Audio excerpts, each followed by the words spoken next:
বিশিষ্ট শিক্ষাবিদ, স্বাধীনতা সংগ্রামী ও জনসংঘের প্রতিষ্ঠাতা এর জন্মবার্ষিকী উপলক্ষে আগামী 6ই জুলাই সারা পশ্চিমবঙ্গ ও রাজ্য সরকারি ছুটি ঘোষণা করেছে। রাজ্য সরকারের এই সিদ্ধান্ত ঘিরে ইতিমধ্যে রাজনৈতিক মহলে শুরু হয়েছে জোর চর্চা। নবান্ন সূত্রে জানা গিয়েছে, ওই দিন সমস্ত সরকারি দফতর, শিক্ষা প্রতিষ্ঠান এবং সরকারি সহায়তাপ্রাপ্ত সংস্থাগুলি বন্ধ থাকবে। তবে জরুরি পরিষেবা যেমন স্বাস্থ্য, পুলিশ এবং দমকল বিভাগ স্বাভাবিকভাবেই চালু থাকবে।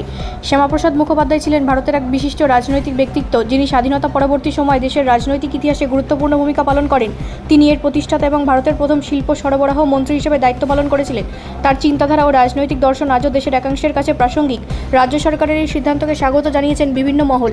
শাসক ও বিরোধী উভয় শিবিরের এই ঘোষণাকে শ্রদ্ধা প্রদর্শনের পদক্ষেপ হিসেবে দেখা হচ্ছে, যদিও কিছু রাজনৈতিক মহল মনে করেছে এর পেছনে রাজনৈতিক বার্তাও লুকিয়ে থাকতে পারে। প্রশাসনিক মহলের মতে, এই ধরনের সিদ্ধান্ত ঐতিহাসিক ব্যক্তিত্বের প্রতি সম্মান প্রদর্শনের পাশাপাশি নতুন প্রজন্মের কাছে তাদের অবদান তুলে ধরার সুযোগ তৈরি করে। উল্লেখ্য, প্রতি বছর 6ই জুলাই বিভিন্ন সংগঠন ও রাজনৈতিক দল শ্যামাপ্রসাদ মুখোপাধ্যায়ের জন্মবার্ষিকী পালন করে থাকে নানা কর্মসূচির মাধ্যমে।